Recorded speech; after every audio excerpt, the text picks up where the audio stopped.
early stages, Paul, how do you set up that supply base? Is it a question of calling up incumbent private label producers and tapping up marginal supply?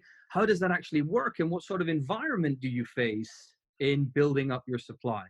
In that, I have hundreds of interesting stories. Actually, you have to see it this way. When an industry like UK food retail industry was in the very late 80s, very early 90s, is super rich, is earning double what the industry, worldwide industry average is. Everybody does well out of that. I don't just talk about the retailers, but all the suppliers are doing well out of it. All the transport companies are doing well out of it. All the real estate providers are doing well out of it. I mean, everybody gets a bit of the action.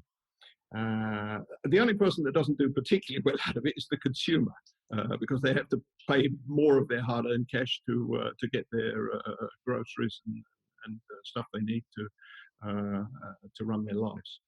And if you come as Aldi with a clear track record that you're there to undercut all of that and to mess it all up, to ruin the party, you're not welcome. So there is no established player, never mind the competition, who wants to help you, because actually you're like a plague of locusts. I heard it described from people in the early days, just coming here to suck all the profit out of our industry. Frankly, that's true. That's absolutely true. So what we had to do is we had to first of all, we had to bring product from abroad, which was not a comfortable situation. It was more expensive than it should have been. And it wasn't the right taste profile, but we needed something to sell.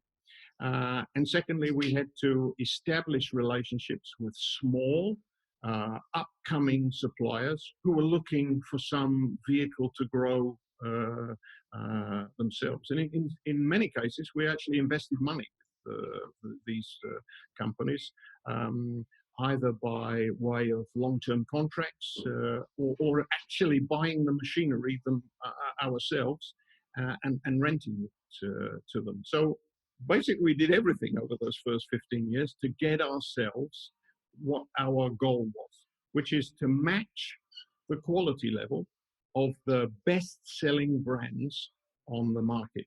Now, some of that was easy. We could do it within 4 or 5 years. Some of it was dreadfully hard. You know, you try making a Kit Kat, even in a normal chocolate factory, which rivals a Kit Kat. It is really difficult to do.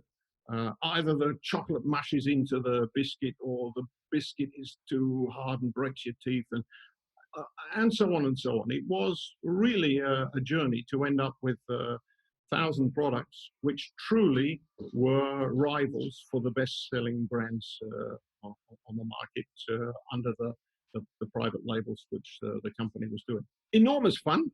I can't tell you how many. I never had a corporate lunch in 24 years, because every midday I was involved in testing product to see whether or not you could tell the difference between the Aldi version of cornflakes and Kellogg's, or the Aldi version of ketchup and Heinz. And eventually we got there. So it was truly very difficult to tell the difference. And that's when you've got a business concept which the majority of consumers will not turn their noses up at.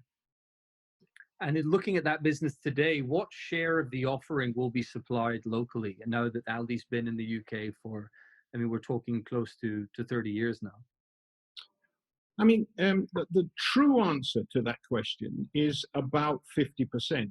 But the true answer to what does the UK consume is the same, around 50%. I mean, I know that everybody understands English breakfast tea, but we all know that there's no tea grown in the UK. So Aldi UK imports pretty much what in terms of ingredients or in terms of final product, pretty much what the average is for the market. If you ask me what that question, the answer to that question on in year 1 to 3, it was more like 90% came from abroad. It wasn't bad stuff. Actually, in some ways, it was higher quality. If you're a true confectioner and you understand chocolate, you'll know that people in Switzerland and Belgium eat a much higher quality chocolate than Cadbury's. But if you don't grow up on this much higher quality chocolate, it's the Cadbury taste you want.